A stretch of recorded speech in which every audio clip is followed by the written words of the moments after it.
Pare, ano nga palang sabi sa inyo, misis? Balita ka daw, magpawin na naman kayo. Pwede yun kayo, nakitulog ako dun sa kabilang bahay. Ay, pag daw, umuwi daw naman ako ng gabi, nako. Ngayon, ako masusunod, lagi. Ako lang lagi nasusunod bro.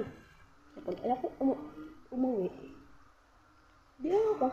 Pero ngayon, parang nag-aaman yata ako ng binabangga. Dati kasi ganun yung dati kong jowa eh. Hindi ako pare, ako masusunod dun lagi. Pag gusto ko ngayon umuwi, yun. Pero pag gusto ko mamaya umuwi, mamaya. Ayun na ayaw umuwi. Kasi ako lang yung boss sa bahay na yun. Hoy. Ano sinasabi mo ikaw ang boss? Ikaw, umuwi ka dun.